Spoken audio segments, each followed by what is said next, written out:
Today I'm replacing leaky CV axles in my 2007 Sequoia. This is my 3-ton jack from Craftsman. This is the maximum height with a 2-inch lift. Realistically, I need a 6-ton jack. I need something taller than these 3 tons because look, they don't even reach the top.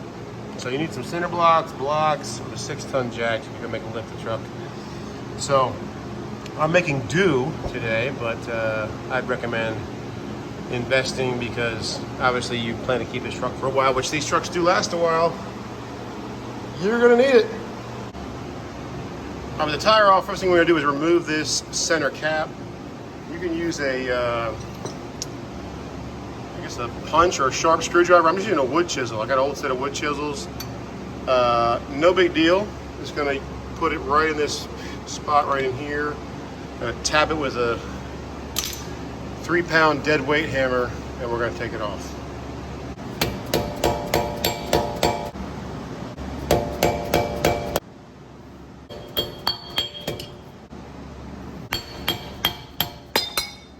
Boom, there it goes. In, pull that out, take this cap washer off, and then this center bolt should come out. We're gonna stick a screwdriver in the spokes here and yank it off. No big deal. Stay tuned. All right, old screwdriver that I've already used and twisted. Jams up against the caliper. There it goes. Okay, cap comes off. There's our single nut.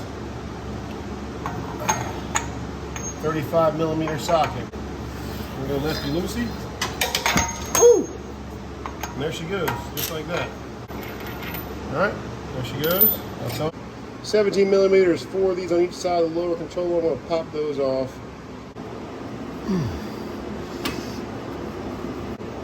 Yeah!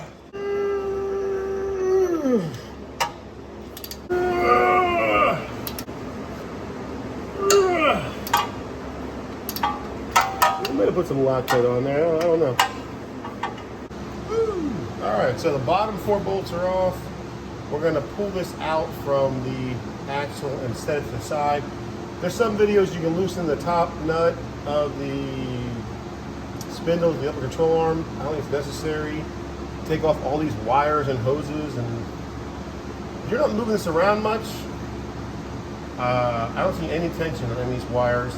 The speed sensor, the brake line, none of it. So that's what we're gonna do. We're gonna pull this out, hit it with a 3-pound dead weight hammer, pull the axle out, and set the entire rotor, caliper, spindle, the side over here. Gonna take a bungee cord, which I thought I brought over here, and we're gonna bungee it up here to the side. Yep, got a bungee cord right here, so let's make it happen. Here we go.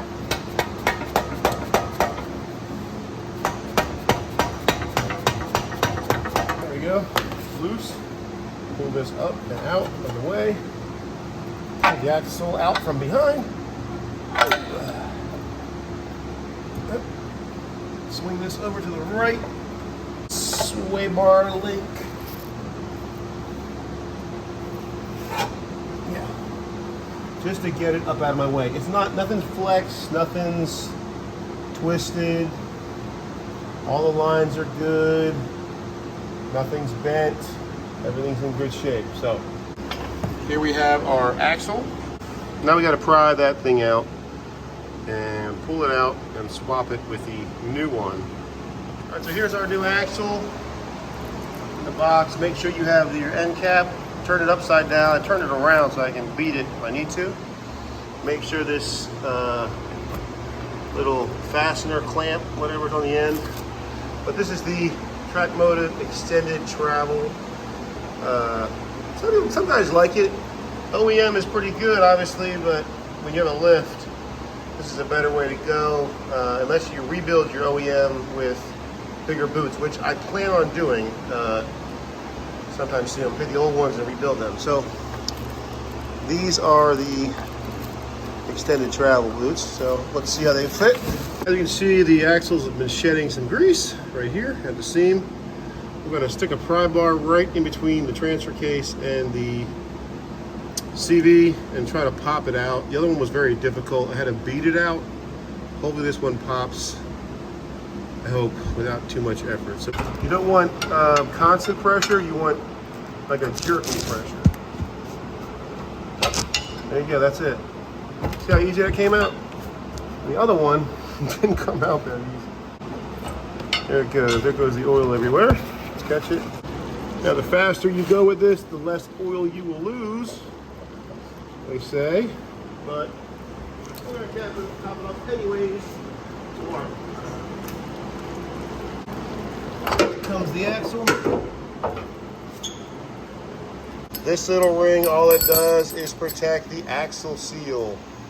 So if you don't put it on, and they don't tell you in most YouTube videos, all that I watch, probably 95% of them, 98% of them, this just protects the axle seal from dust, dirt, and grime, and from drying out. So this is about a $7 part from Toyota, no biggie. It'll be on your OEM.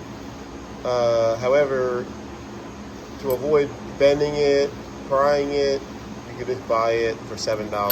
The pair, I think the pair was $7. Maybe it was $7 a piece, I don't remember, but not a big deal. I mean, it's not expensive. So it goes on just like this with the inverted side towards the differential.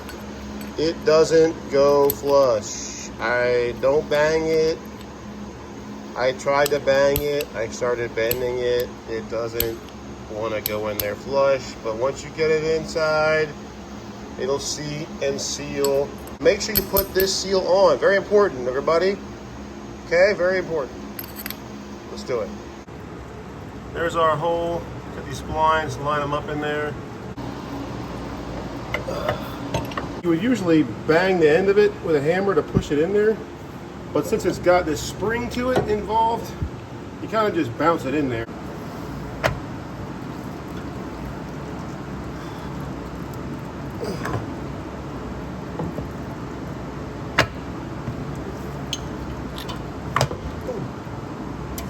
All right, slides right in there and it's done. See the axle seal now? It's there. Voila.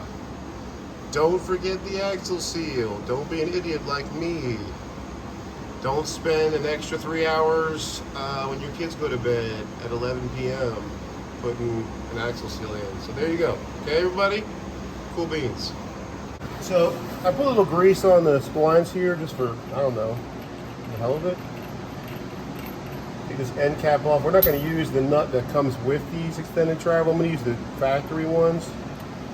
Probably could use this, no big deal. The problem you're going to have is just getting this right here. There it goes. All right. Slide this puppy around. The other hand, I'm just going to, there it goes. So I'm just going to turn it a little bit. There it goes. Easy peasy. Japanesey is the name of the game. Hard part from here on out is just getting these 4 bolts in the lower ball joint to match up with the spindle. You can do that by just using the bottle jack in the truck to lift this slightly up. Once you lift it up a little bit, it should line up pretty easily and you can get it in, no problem. 4 bolts, hand feed them in a crisscross pattern, tighten them to a crisscross pattern, and then torque them to 59 foot-pounds of torque. And this nut on the outside we're going to do in a minute. I'll show you. All right, so on goes the factory nut. I'm not using the one nut from Trakmotiv, because why? Torque down to 173 foot-pounds of torque. Put the screwdriver in the bottom and the spokes, lock it in, tighten it down.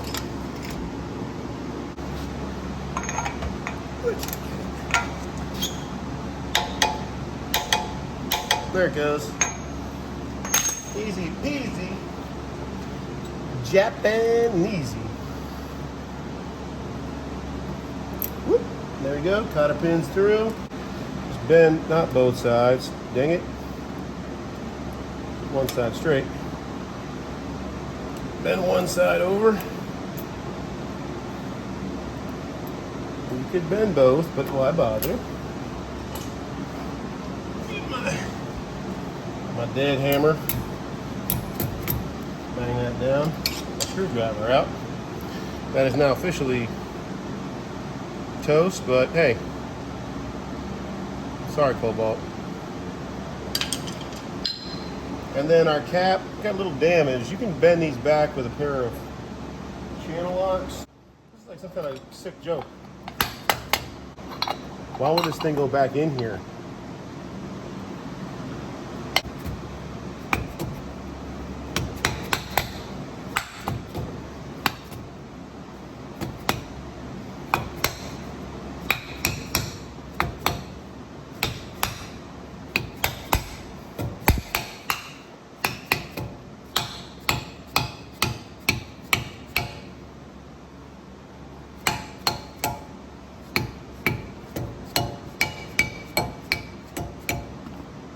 That was ridiculous.